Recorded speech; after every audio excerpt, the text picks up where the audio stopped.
ദൈവ തിരുനാമത്തിന് മഹത്വമുണ്ടാകട്ടെ. ഇന്ന് 232 ദിനം. ന്യായാധിപന്മാർ 21 അധ്യായം, യെശയ്യാ പ്രവാചകന്റെ പുസ്തകം 48 അധ്യായവും 1 യോഹന്നാൻ 2 അധ്യായവും വായിക്കാം. ന്യായാധിപന്മാർ 21 അധ്യായം. എന്നാൽ നമ്മിൽ ആരും തന്റെ മക്കളെ ഒരു ബെന്യാമീന് ഭാര്യയായി കൊടുക്കരുത് എന്ന് ഇസ്രായേൽ മിസ്പയിൽ വെച്ച് ശപഥം ചെയ്തിരുന്നു. ആകയാൽ ജനം ബേഥേലിൽ ചെന്ന് അവിടെ ദൈവസന്നിധിയിൽ സന്ധ്യ വരെ ഇരുന്ന് ഉച്ചത്തിൽ മഹാവിലാപം കഴിച്ചു. ഇസ്രായേലിന്റെ ദൈവമായ യഹോവേ, ഇന്ന് ഇസ്രായേലിൽ ഒരു ഗോത്രം ഇല്ലാതെ പോകുവാൻ തക്കവണ്ണം ഇസ്രായേലിൽ ഇങ്ങനെ സംഭവിച്ചുവല്ലോ എന്ന് പറഞ്ഞു. പിറ്റേന്നാൾ ജനം അതികാലത്ത് എഴുന്നേറ്റ് അവിടെ ഒരു യാഗപീഠം പണിത് ഹോമയാഗങ്ങളും സമാധാനയാഗങ്ങളും അർപ്പിച്ചു. പിന്നെ ഇസ്രായേൽ മക്കൾ, എല്ലാ ഇസ്രായേൽ ഗോത്രങ്ങളും യഹോവയുടെ അടുക്കൽ സഭയ്ക്ക് വരാതെ ആരെങ്കിലും ഉണ്ടോ എന്ന് ചോദിച്ചു. മിസ്പയിൽ യഹോവയുടെ അടുക്കൽ വരാത്തവൻ മരണശിക്ഷ അനുഭവിക്കണമെന്ന് അവർ ഒരു ഉഗ്ര ശപഥം ചെയ്തിരുന്നു. എന്നാൽ ഇസ്രായേൽ മക്കൾ തങ്ങളുടെ സഹോദരന്മാരായ ബെന്യാമീനെ കുറിച്ച് അനുതപിച്ചു. ഇന്ന് ഇസ്രായേലിൽ നിന്ന് ഒരു ഗോത്രം അറ്റുപോയിരിക്കുന്നു. ശേഷിച്ചിരിക്കുന്നവർക്ക് നമ്മുടെ പുത്രിമാരെ ഭാര്യമാരായി കൊടുക്കരുത് എന്ന് നാം യഹോവയുടെ നാമത്തിൽ സത്യം ചെയ്തിരിക്കൊണ്ട് അവർക്ക് ഭാര്യമാരെ കിട്ടുവാൻ നാം എന്ത് ചെയ്യേണ്ടു എന്ന് പറഞ്ഞു. ഇസ്രായേൽ ഗോത്രങ്ങളിൽ നിന്ന് മിസ്പയിൽ യഹോവയുടെ അടുക്കൽ വരാതെ ആരെങ്കിലും ഉണ്ടോ എന്ന് അവർ അന്വേഷിച്ചപ്പോൾ ഗിലെയാദിലെ യാബേശിൽ നിന്ന് ആരും പാളയത്തിൽ സഭയ്ക്ക് വന്നിട്ടില്ല എന്ന് കണ്ടു. ജനത്തെ എണ്ണി നോക്കിയാറെ ഗിലെയാദിലെ യാബേശ് നിവാസികളിൽ ആരും അവിടെ ഇല്ല എന്ന് കണ്ടു. അപ്പോൾ സഭ പരാക്രമശാലികളായ 12,000 പേരെ അവിടേക്ക് അയച്ച് അവരോട് കൽപ്പിച്ചത്, നിങ്ങൾ ചെന്ന് ഗിലെയാദിലെ യാബേശ് നിവാസികളെ സ്ത്രീകളും പൈതങ്ങളും ഉൾപ്പെടെ വാളിന്റെ വായ്ത്തലയാൽ കൊല്ലുവിൻ.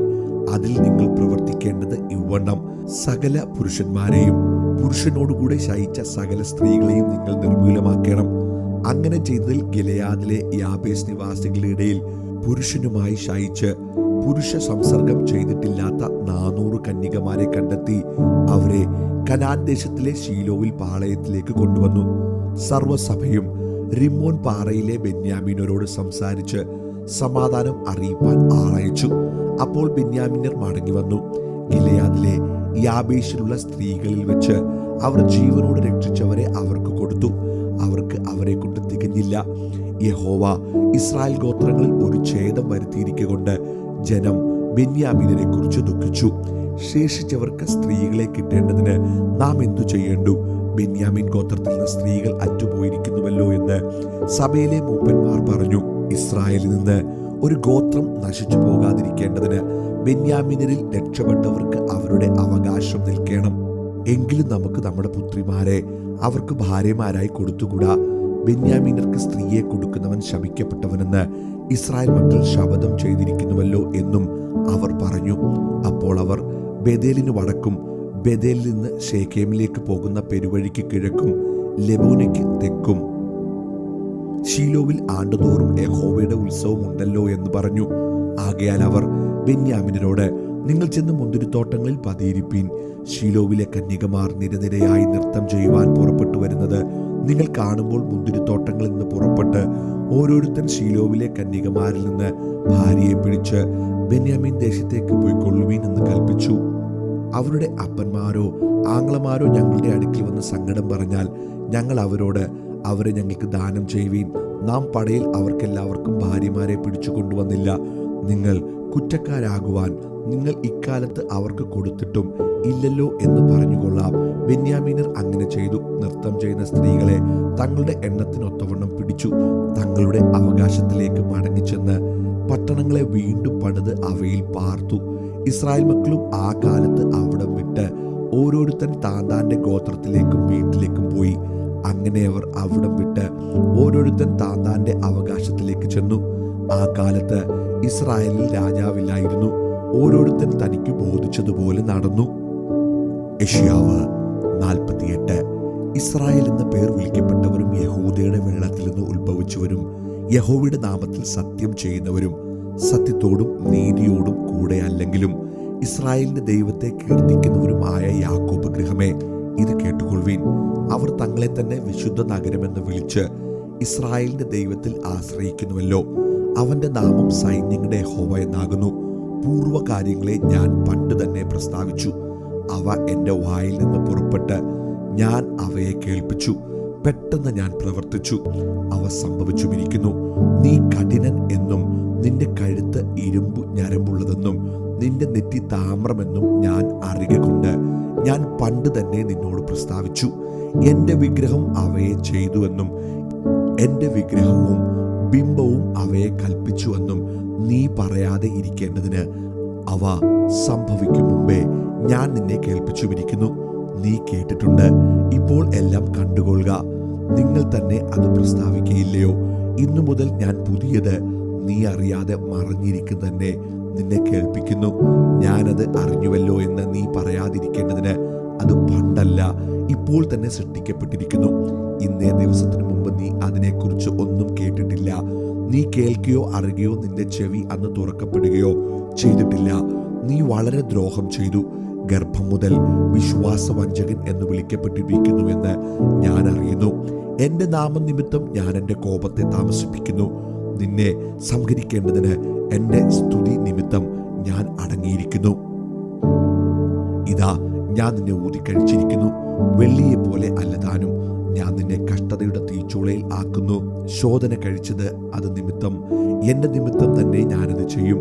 എൻ്റെ നാമം അശുദ്ധമായി തീരുന്നതെങ്ങനെ? ഞാൻ എൻ്റെ മഹത്വം മറ്റൊരുത്തനും കൊടുക്കയില്ല. യാക്കോബേ, ഞാൻ വിളിച്ചിരിക്കുന്ന ഇസ്രായേലേ, എൻ്റെ വാക്ക് കേൾക്ക. ഞാൻ അനന്യൻ, ഞാൻ ആദ്യനും ഞാൻ അന്ത്യനുമാകുന്നു. എൻ്റെ കൈ ഭൂമിക്ക് അടിസ്ഥാനമിട്ടു, എൻ്റെ വലങ്കൈ ആകാശത്തെ വിരിച്ചു. ഞാൻ വിളിക്കുമ്പോൾ അവയൊക്കെയും ഉളവായി വരുന്നു. നിങ്ങളെല്ലാവരും കൂടി വന്ന് കേട്ടുകൊള്ളുവിൻ. അവരിൽ ആരെന്ന് പ്രസ്താവിച്ചു? യഹോവ സ്നേഹിക്കുന്നവൻ ബാബേലിനോട് അവന്റെ ഹിതവും കൽദയരോട് അവന്റെ ഭുജവും അനുഷ്ഠിക്കും. ഞാൻ തന്നെ പ്രസ്താവിക്കുന്നു. ഞാൻ അവനെ വിളിച്ചു വരുത്തിയിരിക്കുന്നു. അവന്റെ വഴി സാധ്യമാകും. നിങ്ങൾ അടുത്തു വന്ന് ഇത് കേൾപ്പീൻ. ഞാൻ ആദ്യം മുതൽ രഹസ്യത്തിലല്ല പ്രസ്താവിച്ചിട്ടുള്ളത്. അതിൻ്റെ ഉത്ഭവകാലം മുതൽ ഞാൻ അവിടെയുണ്ട്. ഇപ്പോഴോ യഹോവയായ കർത്താവ് എന്നെയും തന്റെ ആത്മാവിനെയും അയച്ചിരിക്കുന്നു. ഇസ്രായേലിന്റെ പരിശുദ്ധനും നിന്റെ വീണ്ടെടുപ്പുകാരനുമായ യഹോവ ഇപ്രകാരം അരുളി ചെയ്യുന്നു: ശുഭകരമായി പ്രവർത്തിപ്പാൻ നിന്നെ അഭ്യസിപ്പിക്കുകയും നീ പോകേണ്ടുന്ന വഴിയിൽ നിന്നെ നടത്തുകയും ചെയ്യുന്ന നിന്റെ ദൈവമായ യഹോവ ഞാൻ തന്നെ. അയ്യോ, നീ എൻ്റെ കൽപ്പനകളെ കേട്ടനുസരിച്ചെങ്കിൽ കൊള്ളായിരുന്നു. എന്നാൽ നിന്റെ സമാധാനം നദി പോലെയും നിന്റെ നീതി സമുദ്രത്തിലെ തിര പോലെയും ആകുമായിരുന്നു. നിന്റെ സന്തതി മണൽ പോലെയും നിന്റെ ഗർഭഫലം മണൽത്തരി പോലെയും ആകുമായിരുന്നു. നിന്റെ പേർ എൻ്റെ മുമ്പിൽ നിന്ന് ഛേദിക്കപ്പെടുകയോ നശിച്ചു പോകുകയോ ചെയ്യുകയില്ലായിരുന്നു. ബാബേലിൽ നിന്ന് പുറപ്പെടുവിൻ, ഉല്ലാസഘോഷത്തോടെ കൽദയരെ വിട്ടു ഓടിപ്പോകുവിൻ. ഇത് പ്രസ്താവിച്ചു കേൾപ്പീൻ, ഭൂമിയുടെ അറ്റത്തോളം ഇത് പ്രസിദ്ധമാക്കുവിൻ. യഹോവ തന്റെ ദാസനായ യാക്കോബിനെ വീണ്ടെടുത്തിരിക്കുന്നു എന്ന് പറവിൻ. അവൻ അവരെ ശൂന്യപ്രദേശങ്ങൾ കൂടി നടത്തിയപ്പോൾ അവർക്ക് ദാഹിച്ചില്ല. അവൻ അവർക്ക് വേണ്ടി പാറയിൽ നിന്ന് വെള്ളം ഒഴുക്കുമാറാക്കി. അവൻ പാറ പിളർന്നപ്പോൾ വെള്ളം ചാടി പുറപ്പെട്ടു. ദുഷ്ടന്മാർക്ക് സമാധാനം ഇല്ല എന്ന് യഹോവ അരുളി ചെയ്യുന്നു. 1 യോഹന്നാൻ 2-ാം അധ്യായം. എൻ്റെ കുഞ്ഞുങ്ങളെ, നിങ്ങൾ പാപം ചെയ്യാതിരിപ്പാൻ ഞാനത് നിങ്ങൾക്ക് എഴുതുന്നു. ഒരുത്തൻ പാപം ചെയ്തുവെങ്കിലോ നീതിമാനായ യേശുക്രിസ്തു എന്ന കാര്യസ്ഥൻ നമുക്ക് പിതാവിന്റെ അടുക്കലുണ്ട്. അവൻ നമ്മുടെ പാപങ്ങൾക്ക് പ്രായശ്ചിത്തമാകുന്നു, നമ്മുടേതിന് മാത്രമല്ല സർവ്വലോകത്തിന്റെ പാപത്തിനും തന്നെ. അവന്റെ കൽപ്പനകളെ പ്രമാണിക്കുന്നുവെങ്കിൽ നാം അവനെ അറിഞ്ഞിരിക്കുന്നുവെന്ന് അതിനാൽ അറിയുന്നു. അവനെ അറിഞ്ഞിരിക്കുന്നുവെന്ന് പറയുകയും അവന്റെ കൽപ്പനകളെ പ്രമാണിക്കാതിരിക്കുകയും ചെയ്യുന്നവൻ കള്ളനാകുന്നു, സത്യം അവനിൽ ഇല്ല. എന്നാൽ ആരെങ്കിലും അവന്റെ വചനം പ്രമാണിക്കുന്നുവെങ്കിൽ അവനിൽ ദൈവസ്നേഹം വാസ്തവമായി തികഞ്ഞിരിക്കുന്നു. നാം അവനിൽ ഇരിക്കുന്നുവെന്ന് ഇതിനാൽ നമുക്ക് അറിയാം. അവനിൽ വസിക്കുന്നു എന്ന് പറയുന്നവൻ അവൻ നടക്കുന്നത് പോലെ നടക്കേണ്ടതാകുന്നു. പ്രിയമുള്ളവരെ, പുതിയൊരു കൽപ്പനയല്ല ആദ്യം മുതൽ നിങ്ങൾക്കുള്ള പഴയ കൽപ്പനയത്രേ ഞാൻ നിങ്ങൾക്ക് എഴുതുന്നത്. ആ പഴയ കൽപ്പന നിങ്ങൾ കേട്ട വചനം തന്നെ. പുതിയൊരു കൽപ്പന ഞാൻ നിങ്ങൾക്ക് എഴുതുന്നു എന്ന് പറയാം. അത് അവനിലും നിങ്ങളിലും സത്യമായിരിക്കുന്നു. ഇരുട്ട് നീങ്ങിപ്പോകുന്നു, സത്യവെളിച്ചം ഇതാ പ്രകാശിക്കുന്നു. വെളിച്ചത്തിലിരിക്കുന്നു എന്ന് പറയുകയും സഹോദരനെ പകയ്ക്കുകയും ചെയ്യുന്നവൻ ഇന്നയോളം ഇരുട്ടിലിരിക്കുന്നു. സഹോദരനെ സ്നേഹിക്കുന്നവൻ വെളിച്ചത്തിൽ വസിക്കുന്നു, ഇടർച്ചയ്ക്ക് അവനിൽ കാരണമില്ല. സഹോദരനെ പകയ്ക്കുന്നവനോ ഇരുട്ടിലിരിക്കുന്നു, ഇരുട്ടിൽ നടക്കുകയും ചെയ്യുന്നു. ഇരുട്ട് അവന്റെ കണ്ണ് കുരുടാക്കിയാൽ എവിടേക്ക് പോകുന്നു എന്ന് അവൻ അറിയുന്നില്ല. കുഞ്ഞുങ്ങളെ, നിങ്ങൾക്ക് അവന്റെ നാമനിമിത്തം പാപങ്ങൾ മോചിച്ചിരിക്കയാൽ ഞാൻ നിങ്ങൾക്ക് എഴുതുന്നു. പിതാക്കന്മാരെ, ആദ്യം മുതലുള്ളവനെ നിങ്ങൾ അറിഞ്ഞിരിക്കയാൽ നിങ്ങൾക്ക് എഴുതുന്നു. ബാല്യക്കാരെ, നിങ്ങൾ ദുഷ്ടനെ ജയിച്ചിരിക്കയാൽ നിങ്ങൾക്ക് എഴുതുന്നു. കുഞ്ഞുങ്ങളെ, നിങ്ങൾ പിതാവിനെ അറിഞ്ഞിരിക്കയാൽ ഞാൻ നിങ്ങൾക്ക് എഴുതിയിരിക്കുന്നു. പിതാക്കന്മാരെ, ആദ്യം മുതലുള്ളവനെ നിങ്ങൾ അറിഞ്ഞിരിക്കയാൽ ഞാൻ നിങ്ങൾക്ക് എഴുതിയിരിക്കുന്നു. ബാല്യക്കാരെ, നിങ്ങൾ ശക്തരാകയാലും ദൈവവചനം നിങ്ങളിൽ വസിക്കയാലും നിങ്ങൾ ദുഷ്ടനെ ജയിച്ചിരിക്കയാലും ഞാൻ നിങ്ങൾക്ക് എഴുതിയിരിക്കുന്നു. ലോകത്തെയും ലോകത്തിലുള്ളതിനെയും സ്നേഹിക്കരുത്. ഒരുവൻ ലോകത്തെ സ്നേഹിക്കുന്നുവെങ്കിൽ അവനിൽ പിതാവിന്റെ സ്നേഹമില്ല. ജഡമോഹം, കൺമോഹം, ജീവനത്തിന്റെ പ്രതാപം, ഇങ്ങനെ ലോകത്തിലുള്ളത് എല്ലാം പിതാവിൽ നിന്നല്ല, ലോകത്തിൽ നിന്നത്രേ ആകുന്നു. ലോകവും അതിന്റെ മോഹവും ഒഴിഞ്ഞു പോകുന്നു. ദൈവ ഇഷ്ടം ചെയ്യുന്നവനോ എന്നേക്കും ഇരിക്കുന്നു. കുഞ്ഞുങ്ങളെ, ഇത് അന്ത്യനാഴികയാകുന്നു. എതിർ ക്രിസ്തു വരുന്നു എന്ന് നിങ്ങൾ കേട്ടിട്ടുണ്ടല്ലോ. ഇപ്പോൾ അനേകം എതിർ ക്രിസ്തുക്കൾ എഴുന്നേറ്റിരിക്കയാൽ അന്ത്യനാഴിക ആകുന്നുവെന്ന് നമുക്ക് അറിയാം. അവർ നമ്മുടെ ഇടയിൽ നിന്ന് പുറപ്പെട്ടു എങ്കിലും നമുക്കുള്ളവർ ആയിരുന്നില്ല. അവർ നമുക്കുള്ളവർ ആയിരുന്നുവെങ്കിൽ നമ്മോടുകൂടെ പാർക്കുമായിരുന്നു. എന്നാൽ എല്ലാവരും നമുക്കുള്ളവരല്ല എന്ന് പ്രസിദ്ധമാകേണ്ടതല്ലോ. നിങ്ങളോ പരിശുദ്ധനാൽ അഭിഷേകം പ്രാപിച്ച് സകലവും അറിയുന്നു. നിങ്ങൾ സത്യം അറിയായ കൊണ്ടല്ല, നിങ്ങളത് അറിയയാലും ഭോഷ്ക് ഒന്നും സത്യത്തിൽ നിന്ന് വരായകയാലും അത്രേ ഞാൻ നിങ്ങൾക്ക് എഴുതിയിരിക്കുന്നത്. യേശുവിനെ ക്രിസ്തുവല്ല എന്ന് നിഷേധിക്കുന്നവൻ അല്ലാതെ കള്ളൻ ആരാകുന്നു? പിതാവിനെയും പുത്രനെയും നിഷേധിക്കുന്നവൻ തന്നെ എതിർ ക്രിസ്തുവാകുന്നു. പുത്രനെ നിഷേധിക്കുന്നവന് പിതാവുമില്ല, പുത്രനെ സ്വീകരിക്കുന്നവന് പിതാവുമുണ്ട്. നിങ്ങൾ ആദ്യം മുതൽ കേട്ടത് നിങ്ങളിൽ വസിക്കട്ടെ. ആദ്യം മുതൽ കേട്ടത് നിങ്ങളിൽ വസിക്കുന്നുവെങ്കിൽ നിങ്ങൾ പുത്രനിലും പിതാവിലും വസിക്കും. ഇതാകുന്നു അവൻ നമുക്ക് തന്ന വാഗ്ദത്തം, നിത്യജീവൻ തന്നെ. നിങ്ങളെ തെറ്റിക്കുന്നവരെ ഓർത്ത് ഞാനിത് നിങ്ങൾക്ക് എഴുതിയിരിക്കുന്നു. അവനാൽ പ്രാപിച്ച അഭിഷേകം നിങ്ങളിൽ വസിക്കുന്നു. ആരും നിങ്ങളെ ഉപദേശിപ്പാൻ ആവശ്യമില്ല. അവന്റെ അഭിഷേകം തന്നെ നിങ്ങൾക്ക് സകലവും ഉപദേശിച്ചു തരികയാലും അത് ഭോഷ്കല്ല, സത്യം തന്നെ ആയിരിക്കയാലും അത് നിങ്ങളെ ഉപദേശിച്ചതുപോലെ നിങ്ങൾ അവനിൽ വസിപ്പിൻ.